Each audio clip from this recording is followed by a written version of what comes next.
Amahoro y'Imana nshuti bavandimwe ndetse namwe bakunzi bacu mwese abakunda ibintu byose bibera mu iyobokamana ndabasuje kandi mbifurije kugubwa neza. Wowe wakanze subscribe reka ngushimire cyane kandi nawe utarayikanda ngusabe nyamuneka uyikande kugira ngo ikiganiro cyacu nikigeraho ugiye uhita ukibona.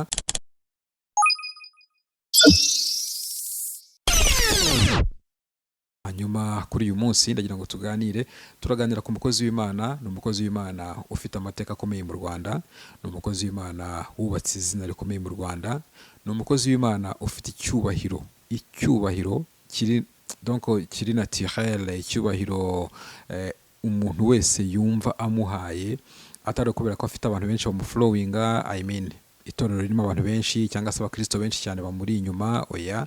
Atari kubera ko afite umwanya ukomeye muri politike, oya.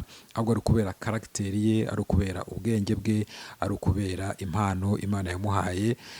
Hanyuma uyu mugabo nta wundi yitwa Rutayisire Antoine, ni Dr Rutayisire Antoine, akaba ari umupasiteri uri muri retirement cyangwa se mu kiruhuko cy'izabukuru, cyane ko ari umukristo cyangwa se yabaye cyane umuyobozi, umupasiteri, umurevera mu itorero rya Anglican Church cyangwa se mu Bangirikani. Uyu munsi ari muri retirement ndetse akaba yaravuze ko igihe cyose ari muri retirement agiye gufata umwanya we akawuharira urubyiruko, kuganira n'urubyiruko ndetse no gufasha abantu batandukanye, abakristo, kubwiriza ahantu hatandukanye, cyane ko basigaye gukora ingendo nyinshi cyane muri Amerika, muri Canada n'ahandi hatandukanye. Ubu ngubu mu minsi ishize arimo abwiriza muri Afurika, haguruka kuri Zion ndetse n'ahandi hatandukanye. Yavuze ko muri retirement cyangwa se mu kiruhuko cy'izabukuru cyiwe azakora byinshi cyane bigendanye no gusura ahantu hatandukanye, kubwiriza ahantu hatandukanye ku isi yose, ndetse cyane no kuganira n'urubyiruko. Kuri iyi point rero kuganira n'abantu, kuganira n'urubyiruko, yabaye accessible cyane kuri social media, kuri YouTube, akora ibiganiro. Twagiye tumubona yahuye n'abantu batandukanye barimo nka Ama-G The Black bakoranye ikiganiro, Rutanga rw'amaboko n'abandi bantu batandukanye mu gufasha kandi abapasiteri. Nigeze kumubona umunsi umwe umuntu witwa Yongwe afunguwe, bakoranye ikiganiro, bari mu kiganiro kimwe, avuga ati, ubwo ni Yongwe avuga ati, uyu mugabo ni umugabo w'intwari, ni umugabo w'umunyabwenge, ni umugabo twese twubaha. Rutayisire rero, yaba abantu b'abakirisitu, yaba abantu batari abakirisitu cyangwa se bataba mu bintu by'abarokore, Rutayisire ni umuntu abantu bose bubaha. Abapasiteri bagenzi be baramwubaha, abaririmbyi, abanyamakuru, abantu bose baramwubaha. Mbese nawe umuntu ufite icyubahiro kiri naturel kubera ibyo nababwiye by'ubwenge bwe, uburyo aca bugufi, uburyo avuga ibintu by'ubuhanga.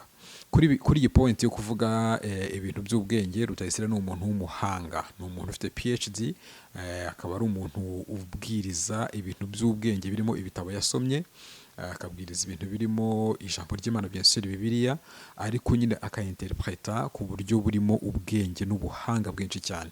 Ibiro byatumye akundwa cyane n'abantu benshi, cyane ko ari umwe mu bantu bagirirwa icyizere na Perezida wa Repubulika kuba yahagarara imbere ye akabwiriza. Murabyibuka muri prayer breakfast zikunda kuba nyinshi mu Rwanda, Rutayisire niwe uba uri imbere ari kubwiriza, akenshi niwe uri kubwiriza abayobozi bakuru b'igihugu, barimo Perezida wa Repubulika ndetse n'abaminisitiri n'abandi bantu batandukanye b'abanyacyubahiro benshi baba bitabiriye iriya mihango cyangwa se ariya masengesho. Rutayisire rero ni umuntu wubashywe cyane mu Rwanda. Reka ngaruke gato kuri point navuze yuko yabaye accessible kuri buri wese, cyane kuri social media. Abantu dukunda kubyita ngo kuri iyi mihanda nyine ya YouTube, imihanda ya social media ahantu hatandukanye. Yabaye accessible, akajya aboneka cyane kuri YouTube, akajya aboneka cyane aganira n'urubyiruko, aganira n'abantu batandukanye, atanga ibitekerezo bye. Ibi ngibi byatumye nyine abantu bamugeraho accessibility. Hanyuma abantu bagira n'ibibazo bashaka kumusobanuza bakavuga ati, reka tubaze Rutayisire tumuhamagare twumve icyo bivugaho, kandi nawe agahita avuga. Ejo bundi rero habaye ikibazo mu Rwanda cyo gufunga insengero, hanyuma Rutayisire aba umwe mu bantu bitabajwe ngo agire icyo abivugaho, agire icyo igitekerezo abitangaho. Mu by'ukuri Rutayisire ari muri retirement, ibyo tubyibuke. Nta rwego ahagarariye, nta torero ahagarariye, nta garuyi revera w'urusengero, ni umuntu nyine, ni umukristo usanzwe nkanjye cyangwa se nkawe, gusa akaba afite nyine ako kantu ka influence. ni ukuvuga ngo ibyo yavuze nawe yabivuze mu izina rye, ariko nyine iyo uri influwa muri community, burya hari igihe uba ufite uri no ku rwego ruruta urw'umuyobozi, kubera nyine uri influwa cyangwa se kubera ko uri umuntu uvuga rikijyana, reka mvuge gutyo. Hanyuma rero ku mihanda, Rutayisire avuga ibintu bitandukanye, avuga ko kiriya cyemezo ari icyemezo kitari cyiza, icyemezo kirimo igitugu cy'amategeko, icyemezo mbese kitagombye gufatwa. Anavuga ko nibigera kuri perezida wa repubulika wenda hari uburyo azabireba, hanyuma nyuma tumubona nanone mu yindi shusho ameze nk'umuntu wemera amakosa, yemeye amakosa yakoze, yemera amakosa y'uko ibyo yavuze byari birimo amakosa y'imvugo ajyanye cyane cyane no kuba yarakoze kiriya kiganiro ari donc afite, navuga uburakari cyangwa se afite umubabaro, reka mvuge umubabaro simvuge uburakari, ahubwo afite umubabaro, yibuka cyane cyane ibihe yagize ibihe bagize n'abandi bantu batandukanye byo gusenga, basengera igihugu, akavuga ati none tugeze mu gihe none insengero ziri gufungwa. So agira nyine ukuntu abihuza, ako aravuga ati ibyo ni amakosa, n'ibindi bitandukanye yavuze bitari bikwiriye, abisabira imbabazi, aravuga ati ari n'amakosa. Abantu bamwe bavuze ko yahamagajwe na RIB ariko yarabihakanye, yavuze ko ibyo bitabayeho.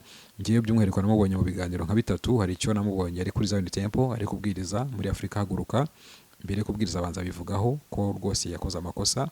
Hanyuma hari ikindi namubonye kuri Ukwezi TV n'indi channel Manzari Max TV niba nibuka neza, avuga ati bira bintu ni amakosa.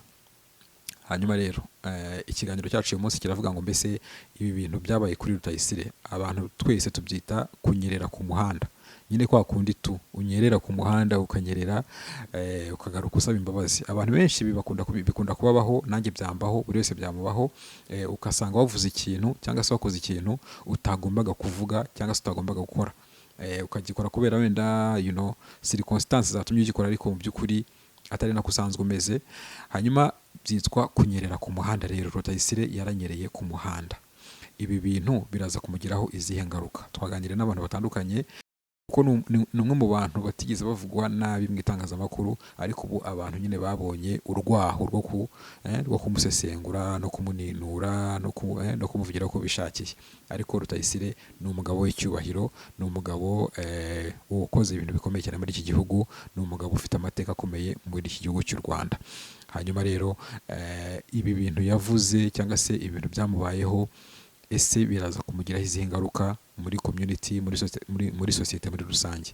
Mbere y'uko bagenzi banjye batubwira ingaruka byamugiraho cyangwa se uko babyumvise, reka tubanze twumve Arnaud Ntamvutsa abanza tubwire ubundi izi nsengero bafunze ni ikihe kintu kiri positif kirimo, kubera ko abafaransa baravuga ngo à toute chose le malheur est bon. Hari igihe nyine ikintu cyiza ari kibi, ukibona nk'aho ari kibi ariko kikavamo umusaruro muzima. So nuwuhe musaruro uzava muri ibi bintu? Wakoze cyane. Nagira ngo nagaruke kuri iki kibazo kiri kuvugwa cyane cy'amatorero. Sinzi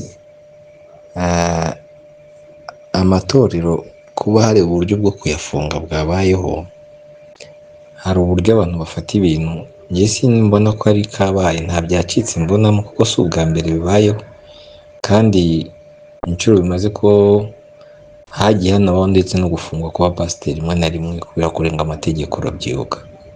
Rero nta gitangaza kirimo ku bintu byabaye, nta n'igishya kirimo, ahubwo njyewe mba mbibona nko mu buryo uburyo leta ibikoramo, mbibona nko mu buryo wenda ubu ngubu bisa nk'ibyabatunguye, ariko amakuru ahari abantu batanazi ni uko aya mabwiriza yatanzwe mbere, kuko burya amatorero menshi yafunzwe, insengero nyinshi zafunzwe, ntabwo zafunzwe ku mpamvu zimwe, zigiye zifite impamvu zitandukanye. Hari abafungiwe kubera ko batujuje inyubako zabo zituzuye, hari abafungiwe kubera ko basengera ahatemewe, hari abafungiwe kubera ko badafite izo za kizimyamoto n'ibindi, hari abafungiye kuba dokumenti zabo batarazinyonga wenda ngo bajye kuzana izindi myaka. Harimo ibyiciro byinshi, abantu rero bari kuvuga ibyo bashaka, ariko ngewe mbona ko nta gishya kirimo. ni ibisanzwe. Hanyuma rero inyungu ku matorero warumbaje neza icyo amatorero azungukira muri ibi bintu byo gufunga cyangwa azahombamo. Reka mbere ku cyo azungukiramo ni uko tugiye kugira insengero ziri smart, zisa neza, zimeze neza, zifite ibintu bisabwa. Gusa umunsi batangiye no kubasaba gushyiraho amakamera bizagenda gute? Ni ukuvuga ngo icyerekezo cy'igihugu kigomba kujyana n'insengero. Ntabwo bivuze ko inyubako zizaba nziza ngo insengero zisigaye zimeze nabi. Bivuze ngo rero icyerekezo cy'igihugu kitwereka ko mu minsi iri imbere, mu myaka iri imbere, iki gihugu cyacu hari ibintu byinshi bizaba byarahindutse. Rero insengero ntizasigara inyuma. Niyo mpamvu mu minsi iri imbere tuzabona insengero zisa neza, zimeze neza, haba mo indani haba hanze, zifite amaparikingi, donc zifite ibintu by'ibyangombwa bisabwa. Ikindi cya kabiri insengero zizungukamo ni uko zigiye kuyoborwa n'abantu, kuko ubu muri aya mabwiriza mu byangombwa bagiye kujya bashyiramo abantu bigiye biriya bintu by'ubupasitori, donc bafite impamyabushobozi za teoloji cyangwa izindi ariko ziri ku rundi rwego. Benshi bagiye kuyobora rero ni abantu bazaba bafite ubwo bumenyi, nubwo nyine injiji mbi ari izize, ariko nanone abenshi bashobora kuzaba ari abantu bashobora kuba basobanukiwe, kuko hari abo mbona rwose ukabona nanone badasobanukiwe pe, ukabona ibintu bakora harimo n'ubuhubutsi. Hanyuma indi nyungu mbona hazabamo kugabanuka kw'akajagari, kuko harimo abantu bamwe umuntu abyuka agafungura urusengero gutyo gusa from nowhere, nta bintu byinshi, akumva ko nyine iki kibuga ari uko gikorwa, ariko mu by'ukuri byakagombye kugira umurongo. So biraza gutuma rero gufungura insengero hano mu Rwanda bigira umurongo kandi mwiza, ku buryo umuntu ajya gufungura urusengero afite n'ubwo bushobozi. Ariko ibaze gufungura urusengero udafite ubushobozi, ukaba witeze ko abantu bo hanze ari bo bagomba kuguha amafaranga bakagutunga, baganatanga nayo kubaka urusengero, bakanatanga amaturo, bakagira gute, nawe uri umushumba bakagutunga. Ibyo bintu mu by'ukuri byari bikwiriye. Bivuze ngo rero umuntu azajya afungura urusengero agomba kuba nawe yifite mu mufuka, ku buryo byibuze ashobora gufungura urusengero afite n'uwo mutima wo gukorera Imana, kuko burya umuntu arekura amafaranga afite icyo azungukamo, ariko hari n'undi ubikora kubera ko afite umutima ubikunze. Abo rero bafite imitima ikunze yo gutangiza amatorero, insengero zabo bizoroha, bashobora kuzaba benshi kurusha abandi bazaga bazifungura bafite inyungu zindi ku ruhande. Ibihombo rero ngiye ku giti cyanjye sindi buvuge ku bihombo cyane, kuko ibihombo ntabwo ndi kubona ibihombo birimo, ntabwo ndi hari ubwo wenda igihombo navuga ni kimwe. Hari igihe abantu baba bakiri kubakwa nyine, bakiri gufashwa mu buryo bwo kugira ngo binjire mu murimo w'Imana, b'abakristo ba nyabo bakizwe, byagenda gutya bagahita bisubira mu bya kera, umubare w'abo bantu ukaba mwinshi, bagasubira mu tubari, bagasubira gukora ibyaha byose, bagasezera mu rusengero ntibazongere no gusubiramo. Ibyo byo birahari, no muri covid hari abo byaciye. Ariko kandi nta gihombo kinini mbona mu kuba bino bintu byo gufunga amatorero biri gukorwamo. Nta n'icyo niteze cyane. Icyo niteze ni ukubona insengero nziza ziyobowe n'abantu bajijutse, basobanutse, ndetse bamwe abenshi bafite n'ubushobozi bwo kuba bafasha insengero zabo zigakomera. Hanyuma igihombo nicyo nkubwiye, ni ukuba hari abantu wenda bashobora guhagarika gusubira mu nsengero, bakaba kwisura mu byo bahozemo kera, cyangwa se ikindi gihombo se navuga ni ikihe, kuko bura kugira umubare mwinshi w'insengero ntabwo ari cyo cyangombwa. Igikenewe cyane ni ukugira insengero nzima zifite umurongo, zifite iyerekwa, atari bya bindi umuntu abyuka ngo buke ubuhanuzi buri aho bwa hato na hato. Urabibona na YouTube uburyo abashumba, abapasiteri bamwe bavuga, batera abantu ubwoba, bahanura ibintu bitabaho, bashyira abantu h'iterabwoba, ukabona nyine ubwo buhanuzi se bugamije iki? Wakurikije ijambo ry'Imana ugasanga nta kirimo. Muri make rero reka ngushimire ko umpaye umwanya, ariko nkubwire nti inyungu nizo nyinshi, ibihombo ni bike cyane. Nta kintu kinini cyane itorero ryo mu Rwanda, itorero ry'Imana mu Rwanda rizahomba cyane. Wenda muri kino gihe abantu bagiye kubaterana, nibyo wenda abantu bagiye kwishakamo amafaranga vuba vuba, bikore mufuka, ibyo byo twabyita igihombo, ariko kandi ni igihombo cyubaka ibyiza, nabyo twabyongeramo. Urakoze cyane. Arakoze cyane Aruno Ntavutsa. Hanyuma Aruno, urabona ibi bintu Rutayisire yavuze biraza kumugiraho izihe ngaruka? Ntabwo Rutayisire ibyo yakoze ntabwo mbinenga, nta nubwo mbifata nkaho yabivugishijwe n'ubwoba, ahubwo Rutayisire ni umuhanga kubera ko yabonye ko ibintu yavuze bishobora kuba birimo ikintu cyo kuba yayobya abantu, niko nabyita, cyangwa se gutuma, kuko ayumvwa n'abantu, akundwa n'abantu, akurikiranwa n'abantu benshi. Buriya yaricaye basanga hari amagambo yakoresheje atarakwiriye nk'umuntu wumvwa n'abantu cyangwa se ufite influence mu bantu.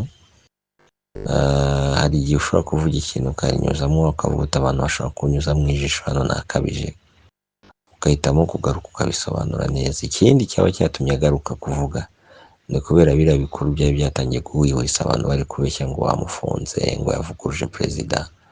Nabyo byagomba gutuma aza kuzi ko wabona umuntu akubwira ngo wavuguruje perezida w'igihugu, ntabwo byashoboka, cyane yuko ari umwe mu bagabo babizerwa kino gihugu gifite, bemera ko imyemerere ye byibuza ayishyiramo n'ubwenge. So ntabwo byakunda rero. Yabisobanuye neza, ariko njye nanjye ngiye kuri side imwe nemeza neza ko umuntu ufite influence kandi ukunda igihugu ntabwo yakwemera ko ayobya abantu. Donc hari ibintu yavuga abantu bakabitwara nabi ku buryo ushobora gutuma nawe ugabona ko hari ikosa yakoze. Ubwo nawe yabonye ko ashobora kuba ngira ngo yakoresheje ijambo ryiza, avuga ati hari aho nakoresheje amarangamutima yanjye ndikunda cyane, kandi nanjye ibyo nabyemeza ko yikunze cyane, kuko yirebye nk'umupasiteri ajya kuri side ya pasiteri gusa, ntiyajyamo hagati ngo yibuke yirengagije na ya madini afite akajagari ko nayo leta iri kubikora kugira ngo nayo afungwe. None se nka Rutayisire kujya kuvuga iki kindi mu by'ukuri ku buryo bavuga ngo wenda ngo aravugiye abandi, reka duhere ku rusengero rwe, ntabwo rwigeze rufungwa aho tumuzi yakoreraga, sibyo? Kubona insengero za Anglikani zafunzwe ni nkeya. Anglikani zabaye insengero za amaparuwasi yabo ntabwo yigeze afungwa, ari menshi sinanayazi, ariko urebye ahanini cyane za ADPR, mu badive hamwe na hamwe n'izindi nsengero zisanzwe nizo ugenda usanga zagezweho n'ibibazo. Zazayo ni amashami yabo. So rero ntabwo abantu bibwira ko Rutayisire hari umuntu wamukanze akaza kuvuga kwisubira gusaba imbabazi. Oya, natwe dushyire muri logique. Rutayisire ni umuntu, ni umwe mu bantu akenshi bari kuvuga batashyizemo amarangamutima. Umuntu wese yamwumva uhita wumva ko nta ruhande abogamiyemo, ariko muri speech ye ya mbere wumvaga ko hari uruhande abogamiyemo cyane kurusha. Donc yirengagije akamaro ka leta n'icyo leta imaze mu gufasha abanyarwanda no kurengera ubuzima bwabo, ajya kwibanda kuvugira abapasiteri cyane. Rero ibyo bishobora gutuma nawe ubwo yicara akavuga ati ariko hano nakoze amakosa, nari nkwiye kureba kuri side zombi, sindebe uruhande rumwe. Nicyo cyamugaruye rero kuvuga kuri ya side yindi yo kwerekana ko ni na leta ibyo iri gukora byumvikana. Kandi nkeka ko na nyuma ngira ngo yaje Houston amaze kuvuga, hari igihe ugenda ukavuga ibintu ariko utaramenya ngo niki cyihishe nyuma yo guhagarika insengero. Ubwo birumvikana nabyo bishobora kuzamo. Amaze kumva Houston ibintu yasobanuye, akahita abona ko yahubutse, yarakwiye kubanza akanareka akumva no kuri iyo side uko bimeze. Nk'uko umunyamakuru atari byiza kuza gutangaza amakuru y'abantu babiri ukavuga uruhande rumwe gusa, akaba rwerekana ukanaruvuganira, kandi wari ukwiye no kuva ku ruhande rw'abandi, kuko hari igihe ushobora kwibeshya utazi impamvu ibyihishe inyuma, ukavuga ukoresha amarangamutima yawe ukisanga wahubutse. Rero abibwira ko yaba yaratewe ubwoba ntago nabihamya, kuko impamvu yatanze zirumvikana. Nanjye ndiwe kabisa, ndi kuri ya level, ndi kuri ya position yiwe, nagaruka nkazisaba, nagaruka nkivuguruza hamwe na hamwe, gusa nakwivuguruza hose, ariko nagaruka nkivuguruza. So rero njye niko mbifata, ni nako mbibona ku giti cyanjye, simvugiye abandi, ndabivuga nkanjye. Aruno arakoze cyane, Imana impumugisha. Twaganire kandi na Daniel Sivanson, nawe ni umugabo tubana hano rwose kuri iyi channel yacu. Tumubaza tuti urabona Rutayisire biragenda gute nyuma y'ibingibi byose bibayeho? Ni ikihe kintu ni izihe ngaruka biza kumugiraho? Reka nawe atubwire. Urakoze Paul. Nk'umunyamakuru w'umusesenguzi, mu mboni yanjye y'ubusesenguzi ku magambo Dr Kanoni Antoine Rutayisire yatangaje mu nkubiri yo gufunga insengero zitari nkeya mu Rwanda, ni ikintu gikomeye. Ubundi muri iki gitabo cyitwa Bibiliya habamo amagambo menshi akomeye. Hari ahanditswe ngo ntugacyahe umukuru ahubwo umuhugure nka so. Aha ngaha ntabwo nje kumucyaha, tuje kuvuga mu mboni yacu ingaruka z'amagambo yavuze akanayasabira n'imbabazi. Nanone kandi hari ahandi handitswe ngo mu magambo menshi ntabwo hajya haburamo ibicumuro, kandi ngo uwirinda mu byo avuga ni umunyamakenga cyangwa se ni umunyabwenge. Ibi byanditswe ni uko biriho kandi bigonga umuntu wese ufite ururimi uri munsi y'ijuru, uri hano ku isi, rwamunyererana yakosa. Ndetse hari n'undi mwanditsi muri iki gitabo cya Bibiliya wanditse aravuga ngo ni byiza cyane ko mu gihe kibi uceceka rwose. Ikintu cyabaye rero kuri Antoine ni uko yatangaje amagambo mu gihe afite umubabaro mwinshi. Amarangamutima y'umubabaro asa nkaho asumbye amakenga yo kugira ngo kwihangana gusumba amarangamutima. Ashiduka yavuze amagambo aremereye ndetse akomeye, kandi amagambo abwiye isi.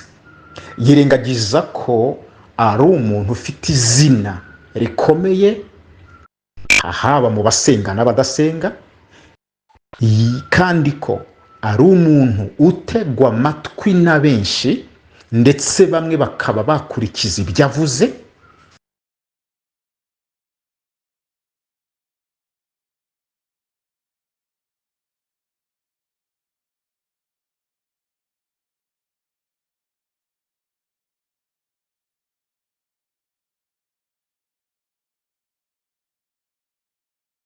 Nibyo navuze, amarangamutima y'umubabaro yasumbye igipimo cyo kwihangana, bituma arekura imbamutima z'umubabaro cyane azishyira hanze. Aha hantu harimo ibintu byinshi umuntu yavuga. Icya mbere, abantu yahuguye, bantu b'abapasiteri hirya hino, abahanuzi, abavugabutumwa birirwa ku masheni ya YouTube bavuga ubusa. Ni ukuvuga ngo bavuga ibidakwiriye, bitubaka. Abo yahuguye uyu munsi bashobora kuza kumukubitisha ya magambo nawe ubwe yavuze. Ati se kandi nawe yaba nkatwe? Icya kabiri, abakunzi bamwizereyemo cyangwa bamukunda, bamufana, ni ipfunwe kuri bo. Reka nkoreshe iri jambo ry'ikinyarwanda, ni ipfunwe kuri bo, kuko amagambo yasohoye mu by'ukuri ntabwo yari akwiriye kuba yasohoka. Ni ipfunwe no kongera kumva ko yahamagajwe n'urwego rw'ubugenzacyaha akagaruka nyuma kongera kuza gusaba imbabazi. N'irindi pfunwe ku muryango, kuri sosiyete, mu bantu batandukanye, byuko bigaragara nyine ko yahubutse akavuga amagambo akuye mu mubabaro. Ikindi kandi, yakagombye kuba yarabanje kubanza kumenya impamvu nyirizina yo gufunga izi nsengero, amabwiriza ahari, kugira ngo abashe gusohora imbamutima ze. Ni nayo mpamvu nyine igihe cyose twese, umuntu wese ashobora kuvuga amagambo mabi mu gihe cy'umubabaro, kandi akavuga andi magambo meza mu gihe cy'ibyishimo ariko atazashobora gusohoza. Ikindi kandi Antoine Rutayisire Kanoni ni umuntu utanga ibiganiro ahariho hose, nta muntu asubiza inyuma. Yaba channel ifite abasubscribe babiri, yaba channel ifite abasubscribe ibihumbi n'ibihumbi, uwo ari we wese ntawasubiza inyuma. Buriya birakwiye nanone ko amenya ni hehe nkwiye gutangira ubutumwa, ni hehe nkwiye kwakira, ni hehe se ngomba kujya, nabyo byafasha. Ari naho nangaruka cyane cyane wenda ku bantu bamufana, ku bantu bamukunda, bashobora kuvuga bati mwe kumuvuga, mwe kujya no, ijambo ryose ryasohotse ku muntu rigasohoka kuri social media rigaruka n'ubundi kuba inkoni isa nkaho ikubita wa muntu. Ari nacyo giherutse kubaho mu gihe cyashize, ubwo Apostle Mignone Kabera yari yagiye mu gihugu cy'abaturanyi cya Uganda kuri uriya mushumba Kayanja, bakamufata ibiganza bakamukoresha mu maboko, bakimufasha agakora ku bantu bagahundagara bagahirima. Ibyavuzwe ni byinshi, nuko bari bavuze ibintu babonye. Rero ikintu cyakorewe kuri social media ku karubanda n'ubundi ku karubanda niho kigaruka. Rero birakwiriye ko n'abantu batanga interview, abantu batanga ibiganiro pare, dukwiye kugiramo umutima, dukwiye kugiramo amakenga, dukwiye kugiramo ubwenge, dukwiye kugira umutima, kubera ko ni ibiganiro dutanga bitari live. Akenshi ntabwo biri live, ni ibiganiro ushobora gusubira inyuma ukeditinga ugakatinga ibidakwiriye mu rwego rwo kugira ngo tujye twubakana, twe kureba ku nyungu za views gusa. Nka kiriya kiganiro Antoine yatanze byarashobokaga cyane ko uwakimukoresheje yarakwiye kurebesha amaso y'ubwonko n'ay'umutima, akareba asa amagambo Antoine atangaje nta ngaruka ari bugire kuba yatangaje, haba ku bakirisitu, haba kuri sosiyete isanzwe, haba ku gihugu. Yaza kugira amakinga rero akabireba, ntihabe gukukiza views gusa ngo yumve ko Antoine nk'umuntu uvuga arikijyana ibyo avuze byose ari ukuri, ariko mu by'ukuri umuntu wese yakosa yakagombye kuba yarabikatinze. Pore n'ubu tuvugana nanjye ubwanjye, mu bintu navuga nshobora kuvuga n'ibintu bidakwiye, bishobora kuzana ipfunwe ku muryango, bishobora kuzana ipfunwe ku gihugu, bishobora kuzana ipfunwe muri sosiyete, yaba gospel cyangwa sosiyete isanzwe, ukabikatinga. Rero dukwiye ku impande zombi kujya tureba ibintu bishobora kubaka u Rwanda, kubaka abanyarwanda, kubaka isi kuruta views. Rero ariko nanone reka tuvuge ngo Antoine Dr. Rutayisire n'ubundi aracyari wa wundi, aracyari umuntu utanga ibitekerezo, aracyari umunyabigwi, nta wenda kumukuraho ubutwari n'ubushobozi bw'inga afite, ariko nyine akabaye kaba kabaye nta kundi. Urakoze Paul. Reka rero mbashimire mwese mwakanze subscribe, mukomeze munayikande, ibiganiro byacu murakomeza kubibona. Bye bye.